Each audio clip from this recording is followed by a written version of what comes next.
Tama ka. Oh, you only have 5 MB per month. Hinagali makaya ang 1 gig, isa ra ka adlaw. Ang ila, 5 MB. Diba? And then, lisod ka yung itawag na binag-call yun, sir, tama? Ang lisod.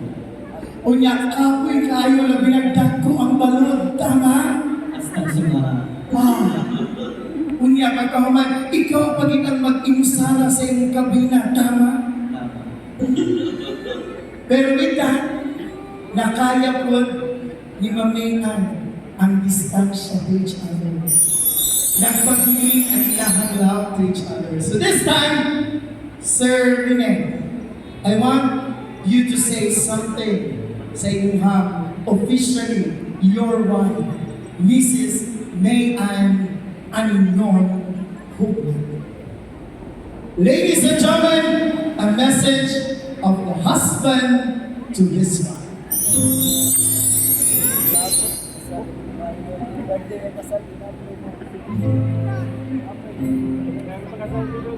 Kung yung sa wala kayo palulong sa isa. Nagsuot din ang dulo. Ice kahit ice ang dulo. Wala sila tindahan, pero tapos mga palit ng ice. Nagpasumangin ko palit ng dulo, kasi ba sila ng dulo. Out. Yeah. Queen. Queen akong tawag sa'yo. Salamat. Sakay. Ay, gano'n ka sa bago. Doon ka ba? Tapos ako. Lagi mo siya. Hanggang isang sa kuha. Sakay. Tawag yung buktok. Dili ka reply. Kaya, time na mo sakay. Agwat ng 6 hours or 7 hours. Sabi na siya.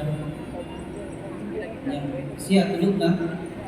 Ako, okay ba gawa sa natin? Yan, salamat. Yan. Nagyamon pa. Usahay mo bila. Oo.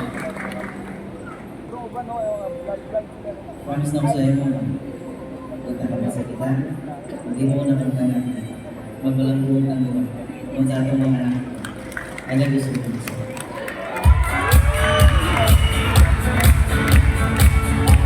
A big round of applause, ladies and gentlemen, to Sir Rene! Mamayan, since babae ka, babae ko, makasagot ko kung sa'y atong ipangbati, tama? You are full of happiness because just imagine entire city gym of Bayugan, ni karon ang imong loved ones, families, extended family from the family of Rene, and selected individuals and high ranks principal sponsors. Just to be with both of you sa inyong special na adlaw. But the most special person sa inyong life is your husband. Kaya kasayot ko, marang pag-ingon nga di ka rin makariply, nupuyong imong mata. So, it's time for you to express your feelings to your husband. Now you are officially Mrs. Hope.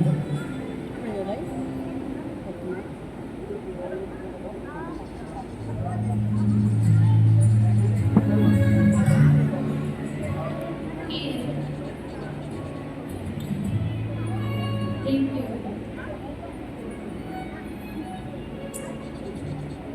Imo na hindi man imo mo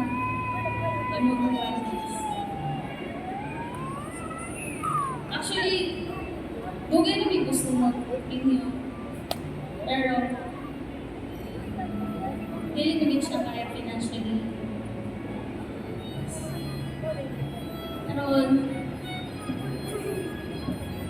iyang pagkukupan 13 years mula na dito.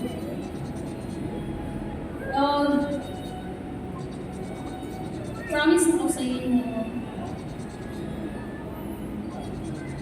really, hindi ako naglaw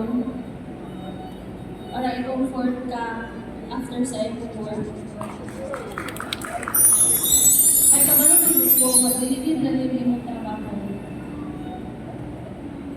Kapoy, lamig lang kayo sila uniform, pero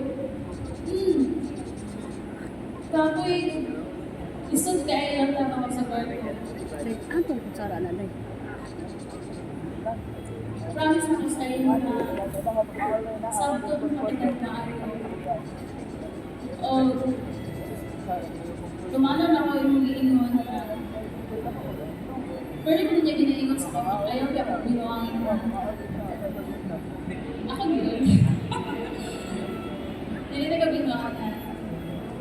Dili ko mukulat o 13 years tapos diba? Dili.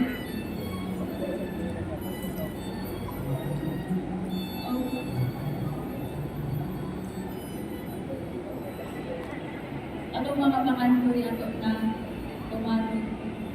Kitang tumama. Na mas successful pa ko. Ato ko tumato pa na. Oh. Alam gusto ko yan. A big round of applause, ladies and gentlemen, to Mayan. This time, Mayan, I would like to excuse you for a while. You take a seat, sir. Step forward. And to represent, of course, the mother of our group. Di na lang ako patigagon si mother. Diyan na lang siya. And to offer a dance, I'd like to request the sister of the group, please. This is a time to pay tribute to the parents and of course for all their sacrifices and hard work. It is written in the Bible, Ephesians 6:1-3, the children, obey your parents in the Lord, for that is right. Honor your father and your mother, which is the first commandment of the promise, so that it will go well with you and that you will live long here on earth. And this time, ladies and gentlemen, as you can see, we have the mother here of the group. Kaway-kaway naman siya. Kaway na.